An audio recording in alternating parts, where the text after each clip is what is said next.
জয় Hind. 7 news নেটওয়ার্কে আপনাদের সকলকে স্বাগত। বর্ষাকাল এখনও আসতে দেরি আছে, এখনও যাকে বলে জ্যৈষ্ঠ মাস আসবে, বৈশাখ জ্যৈষ্ঠ গ্রীষ্মকাল, তারপরে আষাঢ় শ্রাবণ। কিন্তু পানিহাটি তার নামের সঙ্গে সাযুজ্য রেখে ইতিমধ্যেই সেই যে জল, পানি মানে যে জল, সেই জলে কিন্তু ভাসা শুরু করেছে। এবং এই আশঙ্কা আমরা প্রায় গত 2 বছর ধরে করে আসছি যে পানিহাটি কিন্তু প্রবল বর্ষা হলে জলে ভেসে যাবে। অনেক জায়গায় রাস্তা উঁচু করা হয়েছে, যে কারণে জল রাস্তায় নেই, পাড়ায় ঘরে ঘরে জল ঢুকে গেছে। কিন্তু সোদপুরের অত্যন্ত গুরুত্বপূর্ণ এই রাস্তা, ব্রিজের তলার থেকে যে রাস্তাটা, অর্থাৎ ব্রিজের আপনার পূর্ব প্রান্তের যে রাস্তা ধরে রোজ হাজার হাজার অটো এবং সাধারণ মানুষ যাতায়াত করতে বাধ্য হয়। আমরা গত বছরও এই একই সমস্যা আপনাদের সামনে তুলে ধরেছিলাম যে এইখানে যে এই জলটা জমলো, এই জলটা কবে নামবে তার কোনো ঠিক নেই। কারণ এই জলের যে ড্রেনেজ, সেই ড্রেনেজ ব্যবস্থা ঠিক নেই। আশেপাশের পাড়াগুলোতেও জল, আপনারা দেখতে পাচ্ছেন যে এই জল ভেঙে, এবং রাস্তা মানে ভীষণ ভাঙা, যে কারণে রাস্তার একদম কোণা দিয়ে অটোগুলো যাচ্ছে। আপনারা দেখতে পাচ্ছেন রাস্তার একদম কোণা দিয়ে অতি সন্তর্পণে দেখুন, আপনারা আমাদের হাত দেখাচ্ছে যে জলের অবস্থা দেখুন, হাত দেখাচ্ছে, কিন্তু এর কোনো পরিস্থিতি বদল হচ্ছে না।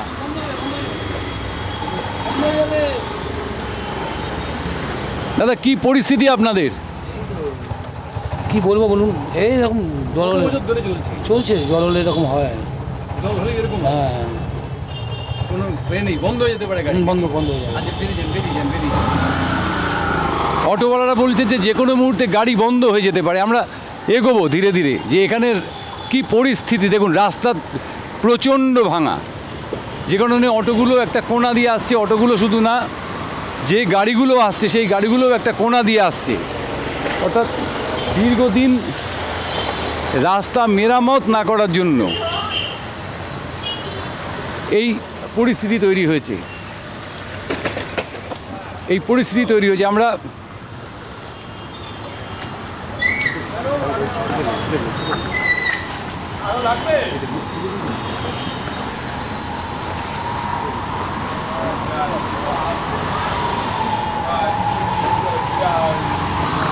এখনো বর্ষাকাল আসেনি, তার আগেই দেখুন পরিস্থিতি। এবং এই যে রাস্তার হাল, সেই রাস্তার হাল এতটাই খারাপ যে আপনারা দেখতে পাচ্ছেন যারা হেঁটে যাচ্ছেন তারা কিন্তু রীতিমতো টাল খেতে যাচ্ছেন। দেখুন, তারা রীতিমতো টাল খেতে যাচ্ছেন, যে রাস্তার এই পরিস্থিতি আমরা গত বছরও দেখিয়েছিলাম। এবং সাথেই তৎকালীন পিডাব্লিউডির যিনি দায়িত্বপ্রাপ্ত সিআইসি ছিলেন পানিহাটি পৌরসভার, তিনি এসে কথা দিয়ে গেছিলেন যে যত দ্রুত সম্ভব এই পরিস্থিতির বদল ঘটানো হবে। কিন্তু 1 বছর পর, দাদা দিদি কি অবস্থা আপনাদের এখানে? আর এদিকে অনেক তো জল, যা হাইটে তো যাওয়াই যায় না, অটো তো আরো অসুবিধা হয় যেতে হয়, অটোতে অসুবিধা চালাতে। অটো হ্যাঁ, অনেকবার বলার পরেও কিছু হচ্ছে না। এখানে একটু দেখলে পরে ভালো হয়। এদিকে আপনারা বুঝতে পারছেন যে পরিস্থিতি ক্রমশ খারাপ হচ্ছে। এবং আমরা সত্যি যেখান দিয়ে হেঁটে যাচ্ছি, আমরা জানি না কোথায় গর্ত আছে। বড় গর্ত এই জায়গাটা শ্যামলবাবুকে দেখাতে বলবো। অবশ্যই এইখানে একটা বড় কিছু মানে অবস্ট্রাকশান রয়েছে, যে কারণে অটোগুলো এই জায়গাটাকে এড়িয়ে যাচ্ছে। এত বাড়ি, এত দোকান, এত গুরুত্বপূর্ণ একটা রাস্তা, সেই রাস্তা যদি এই পরিস্থিতি হয়, এবং একদিনের একটা সাংঘাতিকও বলবো না, 1 ঘন্টার বৃষ্টিতে, তাহলে বড় বৃষ্টি যখন হবে তখন কি পরিস্থিতি দাঁড়াবে সেটা নিশ্চয়ই আপনারা বুঝতে পারছেন।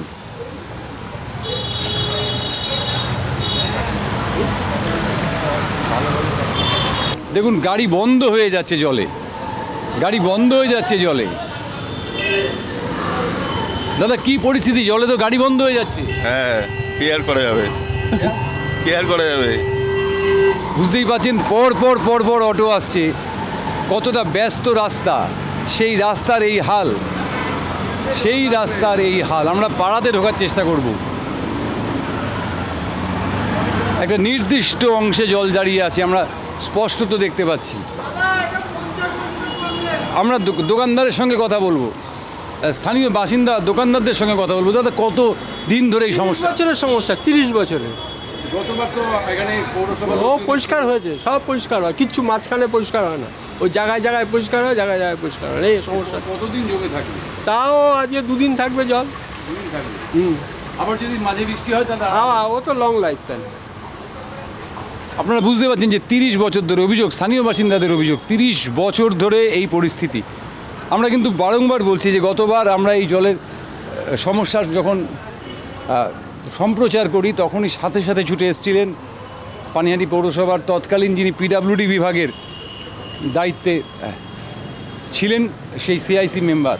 তারপরে তিনি কথা দিয়ে গেছিলেন যে এই রাস্তা, কিন্তু একটা নির্দিষ্ট জায়গা পর্যন্ত জল জমে আছে, সেটা আপনারা স্পষ্ট দেখছেন। তার মানে এই জায়গাটাকে উঁচু করা দরকার, উঁচু করলে আশেপাশের দোকানে জল ঢুকবে। তার মানে নিকাশি ব্যবস্থাটাকে ঠিক করা দরকার। আমরা পাশে একটা পাড়া, সেই পাড়ায় ঢোকার চেষ্টা করব। স্থানীয় যারা এখানে অটো চালান বা এখানে থাকেন তাদের সাথে তাদের মানে কতটা অসুবিধার মধ্যে পড়তে হয়? প্রচুর অসুবিধার মধ্যে। এই অটো নিয়ে আমাদের ঘুরে ঘুরে যেতে হচ্ছে।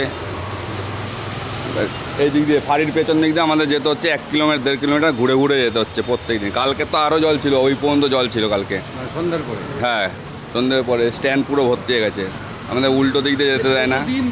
দীর্ঘদিনের সমস্যা। গতবার আমরা খবর করেছিলাম, তারপরে আপনার মিউনিসিপ্যালিটি থেকে লোকজন এসছিল, কি পরিষ্কার করে, কোনো জল যাওয়ার ব্যবস্থা নেই, ওরা নামেই পরিষ্কার করে, এছাড়া কোনো কিছু নেই। যে কোনো মুহূর্তে দুর্ঘটনা ঘটবে। হ্যাঁ ঘটতে পারে, মাঝে মাঝেই ঘটে। বয়স্ক লোকের একদিন একটা ওই ড্রেনের গ্যাপে পা ঢুকে পা কেটে গেছে। সুতরাং আপনারা বুঝতে পারছেন যে পরিস্থিতিটা কিন্তু বদলায়নি। আমরা এই জলের মধ্যে গেলে পরে আমাদের ব্রেক ধরে না, গাড়ির ইঞ্জিনের ক্ষতি, গাড়ির ক্ষতি হচ্ছে, মানে সব রকমভাবে ক্ষতির সম্মুখীন হতে হচ্ছে স্থানীয় বাসিন্দাদের, স্থানীয় ব্যবসায়ীদের, যারা অটো চালান, যারা টোটো চালান, যারা রিক্সা চালান, প্রত্যেকের ক্ষতি হচ্ছে। কিন্তু এ বিষয়ে নিয়ে আমরা নিশ্চয়ই কথা বলবো পৌর কর্তৃপক্ষের সঙ্গে। কিন্তু গত বছরও বলেছিলাম, গত বছরও আশ্বাস পেয়েছিলাম, কিন্তু মাত্র একদিনের কয়েক ঘন্টার বৃষ্টিতে যদি এই হাল হয় শ্যামলবাবু, যে ছবি আপনাদের দেখাচ্ছে, তাহলে ভাবুন যখন ভরা বর্ষা, সেই ভরা বর্ষায় এই রাস্তার কি হাল হতে পারে, কি হাল হতে পারে আপনারা একবার ভেবে দেখুন। অত্যন্ত গুরুত্বপূর্ণ এই রাস্তা, সেই রাস্তার বিভিন্ন সরকারি অফিস রয়েছে এই রাস্তার ওপর, প্রচুর দোকানপাট রয়েছে। তা সত্ত্বেও এই যে রাস্তা তৈরি করে দিয়ে গেছিলেন বাম আমলের পূর্তমন্ত্রী অমর চৌধুরী, যিনি পানিহাটিরই বাসিন্দা ছিলেন, তারপরে সেই রাস্তা সংরক্ষণের, সেই রাস্তা মেরামতের কোনো স্থায়ী উদ্যোগ আমাদের চোখে পড়েনি। আমরা জানি না আমাদের এই প্রতিবেদনের পরে পৌরসভার ঘুম ভাঙবে কি না। আমরা এটাও জানি না যে আদৌ এই অঞ্চলের মানুষ, এই অঞ্চলে যারা বসবাস করেন, তাদের ন্যূনতম উপকার হবে কি না আমাদের এই প্রতিবেদন পেশ করার পর। দিদি, কি অসুবিধে হয়? অসুবিধা মানে কালকে বৃষ্টি হয়ে গেছে, 24 ঘন্টা হতে যে এখনো জলই যাচ্ছে না। হ্যাঁ, আপনি কি এখানেই থাকেন নাকি? না না না, আমি রহড়ায় থাকি। হ্যাঁ, মাঝে মাঝেই আসতে হয়। হ্যাঁ হ্যাঁ। এরকম পরিস্থিতি কতদিন চলবে বলে মনে হয়? চলবে, তো সবে শুরু হয়েছে, সারা বর্ষাকালই চলবে। চেষ্টা করবো পথ চলতি মানুষজনের সাথেও, দেখুন কি পরিস্থিতি, এই জলের মধ্যে দিয়ে উনি হেঁটে যেতে বাধ্য হচ্ছেন। দিদি, কতটা অসুবিধার মধ্যে পড়তে হয়? স্পেশালি বর্ষাকালে তো প্রচণ্ডই অসুবিধা হয়। আমি এখানে কাজ করি, তো আমাদের তো সেলসের কাজ, তো সারাদিন রোদ জল বৃষ্টি নিয়েই কাজ। বৃষ্টির সময়তে এর থেকেও বেশি খারাপ অবস্থা থাকে। 1 ঘন্টার বৃষ্টি হয়েছে। হ্যাঁ, তাতেই এই বর্ষাকালে তো মানে এতটা তো মানে প্রায় এরম তুলেই যেতে হয়, ভীষণ প্রবলেমই হয়। দোকানদারদেরও প্রবলেম। অবশ্যই চাই এটার সলিউশন হোক। না, সে তো হচ্ছে নাই, কি বলবো আর। আপনারা শুনলেন যে আরেকটু মানে বৃষ্টি হলে, মানে 1 ঘন্টার বৃষ্টিতেই এই পরিস্থিতি, আরেকটু বৃষ্টি হলে কি পরিস্থিতি হবে এখানকার স্থানীয় বাসিন্দারা যারা নিয়মিত যাতায়াত করেন কেউ জানেন না, আমরাও জানি না। তবে আমাদের আবেদন থাকবে পৌরসভার সংশ্লিষ্ট দপ্তরের কাছে যে এত মানুষের যেখানে অসুবিধে সেখানে একটু চোখ দিতে, অর্থাৎ এই সোদপুর ফ্লাইওভারের পূর্ব পাড়ে বাঁদিকের যে রাস্তা ধরে হাজার হাজার অটো রোজ যাতায়াত করে মধ্যমগ্রামের দিকে, সেই রাস্তার দিকে একটু যদি নজর দেন তাহলে পানিহাটিবাসী সহ পানিহাটির আশেপাশের বহু মানুষ তারা উপকৃত হতে পারে। সোদপুর থেকে ক্যামেরায় শ্যামল পালের সঙ্গে চন্দন সেনগুপ্ত, 7 নিউজ। জয় হিন্দ।